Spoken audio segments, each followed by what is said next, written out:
రోజు నాకు ఈ కాన్స్టిపేషన్ ప్రాబ్లం ఏం చేయమంటారు? 2 స్పూన్లు చాలు మీ సమస్యలు తొలగిపోవడానికి. లయన్ డేట్ సిరప్ ప్రతిరోజు 2 స్పూన్లు. వైఎస్ జగన్మోహన్ రెడ్డి తన పాలనలో ఒక్కో ఇటుక పేర్చి ఒక్కో మెట్టు ఎక్కుతూ పకడ్బందీగా నిర్మించిన విద్యా వ్యవస్థను కూటమి ప్రభుత్వం ధ్వంసం చేస్తోంది. ప్రజాదరణ పొందిన అమ్మఒడి పథకాన్ని అటమీదకెక్కించి తల్లికి వందనం పేరు చెప్పి వంచన చేసిన చంద్రబాబు, లోకేష్ ఇప్పుడు తీరిగ్గా సుభాషితాలు చెప్తున్నారు. ఎల్లో మీడియాలో ప్రచారం కోసం ప్రభుత్వ పాఠశాలలకు వెళ్లి మెగా పేరెంట్స్ టీచర్స్ కమిటీల పేరుతో సమావేశాలు పెట్టి అబద్ధాలు ప్రచారం చేశారు. 6 నెలల్లో ఏమీ చేయకుండా ఏదో చేశామని చెప్పుకోవడానికి తెగ ప్రయత్నం చేశారు. అక్కడితో ఆగిపోకుండా ఏవో రికార్డులు సృష్టించామని చెప్పుకుంటున్నారు.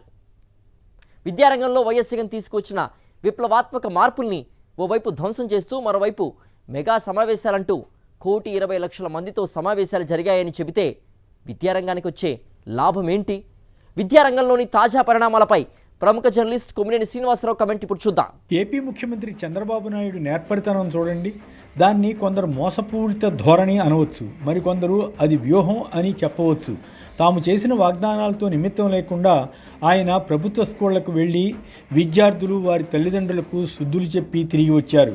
మెగా పేరెంట్స్ టీచర్స్ కమిటీ సమావేశాల పేరుతో రికార్డు సృష్టించామని ఆయన ప్రకటించారు. ఆయనతో పాటు విద్యాశాఖ మంత్రి లోకేష్ కూడా గొప్పలు చెప్పుకున్నారు. తమ హామీలను నెరవేర్చి తాము భవిష్యత్తులో ఏమి చేస్తామో చెప్పి పిల్లలు వారి తల్లిదండ్రులకు ఒక భరోసా ఇస్తే ఉపయోగం, కానీ కేవలం ప్రచారం కోసం మీటింగులు పెడితే ప్రయోజనం ఏముంటుంది? గతంలో విద్యాన్నది ప్రభుత్వ బాధ్యత కాదని చెప్పిన చంద్రబాబు ఈ టర్మ్లో ప్రభుత్వ స్కూళ్లను ఉద్ధరిస్తామని అంటున్నారు. తల్లికి వందనం ద్వారా ప్రతి విద్యార్థికి 15,000 రూపాయలు చొప్పున ఇస్తామని ఎన్నికల ప్రణాళికలో ప్రకటించిన చంద్రబాబు, లోకేష్లు ఆ ఊసే లేకుండా పెద్ద సభలు పెట్టామని చెబితే పిల్లలకు ఏం ఒరుగుతుంది? చంద్రబాబు, లోకేష్లు బాపట్లలోని ఒక ప్రభుత్వ స్కూల్లో పేరెంట్స్ టీచర్లతో భేటీ అయ్యారు. ఈ సందర్భంలో ఈ స్కూల్ రూపురేఖలు జగన్ ప్రభుత్వం మార్చిన సంగతి చంద్రబాబుకు అర్థమై ఉండాలి. ఆ తర్వాత ఆ విషయాలు చెప్పకపోవచ్చు, అది వేరే విషయం. కానీ ఈ 6 నెలల్లో ప్రభుత్వ స్కూళ్ల బాగుచేతకు ఈ ప్రభుత్వం చేసింది ఏమీ లేదు. నిజానికి ఈ ప్రభుత్వం వచ్చాక ప్రభుత్వ స్కూళ్లను నిర్వీర్యం చేస్తోందన్న విమర్శలు ఎక్కువగా ఉన్నాయి. అందుకు ఉదాహరణ కర్నూలులో మంత్రి టీజీ భరత్ ఎదుట ఒక విద్యార్థి తల్లి స్కూళ్లలో ఈ 6 నెలల కాలంలో ఏర్పడిన సమస్యల గురించి వివరించిన ఉదంతమే అని చెప్పాలి. పారిశుధ్యం ఎలా కొరవడిందో, పిల్లలు ఎన్ని ఇబ్బందులు పెడుతున్నారో ఆమె చెబుతుంటే మంత్రి ఒక్క మాట మాట్లాడలేని పరిస్థితి ఏర్పడింది. చంద్రబాబు, పవన్ కళ్యాణ్, లోకేష్లు తమ ప్రచారం కోసం స్కూళ్లకు వెళ్ళినా వారు ఏమి తప్పు చేస్తున్నది వారికి తెలియకుండా ఉంటుందా? గత వైఎస్ఆర్ కాంగ్రెస్ ప్రభుత్వం వివిధ వ్యవస్థల్లో తీసుకొచ్చిన మార్పుల్లో బాగా పేరు తెచ్చిన వాటిలో విద్య, వైద్య రంగంలో చేపట్టిన సంస్కరణలు ముఖ్యమైనవని చెప్పాలి. జగన్ ప్రభుత్వం అమ్మఒడి పేరుతో స్కూల్ తెరిచే జూన్ నెలలోనే తల్లుల ఖాతాలో 15,000 రూపాయల చొప్పున డబ్బులు వేసేది. పిల్లలు స్కూళ్లు మానేయకుండా ఉండడానికి జగన్ ప్రభుత్వం ఈ స్కీమ్ చేపట్టింది. ఇది జగన్కు పేరు తేవడంతో తాము అంతకంటే ఎక్కువిస్తామని, ఇంట్లో ఉన్న ప్రతి పిల్లాడికి 15,000 రూపాయల చొప్పున తల్లుల ఖాతాలో వేస్తామని, ఎంతమంది ఉంటే అంతమందికి 15,000 రూపాయల చొప్పున తల్లుల ఖాతాలో వేస్తామని చంద్రబాబు అనుకో నమ్మబలికారు. ఇప్పుడు అసలు తల్లికి వందనం డబ్బులు ఎప్పుడు ఇచ్చేది చెప్పడం లేదు. నిజంగానే అమ్మఒడి వల్ల జగన్ విద్యా వ్యవస్థను భ్రష్టు పట్టించి ఉంటే చంద్రబాబు, లోకేష్, పవన్ కళ్యాణ్లు తల్లికి వందనం పేరుతో పిల్లలందరికీ 15,000 రూపాయల చొప్పున ఇస్తామని ఎందుకు చెప్పారో వివరించాలి కదా. రానున్న రోజుల్లో విద్యా వ్యవస్థలో పెను మార్పులు తెస్తామని చంద్రబాబు అన్నారు. అవేమిటో చెప్పాలి. జగన్ ప్రభుత్వం పిల్లలను అంతర్జాతీయ స్థాయికి తీసుకువెళ్లాలని రకరకాల ప్రయత్నాలు చేసింది. ఆ క్రమంలో ఏపీ ప్రభుత్వ స్కూళ్ల పిల్లలు ఐక్యరాజ్య సమితిలో మాట్లాడే వరకు వెళ్ళారు. జగన్ ఇలా పిల్లలను తీర్చిదిద్దడం విద్యా వ్యవస్థను భ్రష్టు పట్టించినట్లు అని చంద్రబాబు భావిస్తున్నారా?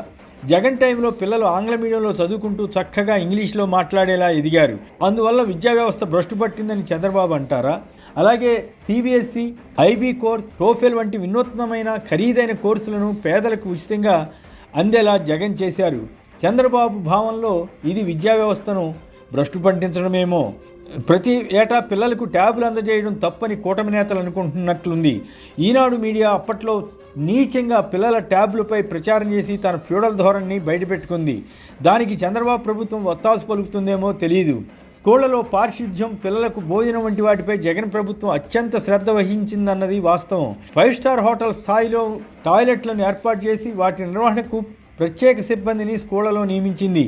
మరి ఇప్పుడు అవేమైపోయాయో తెలియదు కానీ ఇప్పుడు విద్యాశాఖ 4-5 రకాల బడులు ఏర్పాటు చేయబోతోందంటూ హైపిస్తోంది. అంటే గత ప్రభుత్వం తెచ్చిన వ్యవస్థలను దెబ్బతీయటమే వీరి లక్ష్యంగా కనిపిస్తుంది. కూటమి ప్రభుత్వ తీరుతో 2 లక్షల మంది విద్యార్థులు ప్రభుత్వ స్కూళ్ల నుంచి వెళ్లిపోయారని కొన్ని వార్తా కథనాలు సూచిస్తున్నాయి. ఈ విషయాలన్నింటినీ జగన్ ప్రస్తావించి చంద్రబాబు ప్రభుత్వాన్ని నిలదీశారు. కానీ ఆయనకెవరూ సమాధానం ఇవ్వడం లేదు, పైగా బుకాయిస్తున్నారు. ఈ జనవరి నాటికి డిఎస్సి పూర్తి చేస్తామని హామీ ఇచ్చిన చంద్రబాబు ఇప్పుడు వచ్చే జూన్ నాటికి కొత్త టీచర్లు వస్తారని చెబుతున్నారు. విద్యా వ్యవస్థను రాజకీయాలకు దూరంగా ఉంచాలని అనుకుంటున్నామని చెబుతున్న లోకేష్ ఎన్నికలకు ముందు టీచర్లను ఎలా రెచ్చగొట్టింది తెలియదా? ఆధ్యాత్మిక ప్రవర్తనకర్త చాగంటి కోటేశ్వరరావుతో పిల్లలకు నైతిక విలువల గురించి బోధిస్తామని చంద్రబాబు చెబుతున్నారు. మంచిదే, కానీ ముందుగా ప్రభుత్వానికి నైతిక విలువలు ఉండేలా ఏమి చర్యలు తీసుకుంటున్నారో ఎవరికి వారు ఆలోచించుకోవాలి.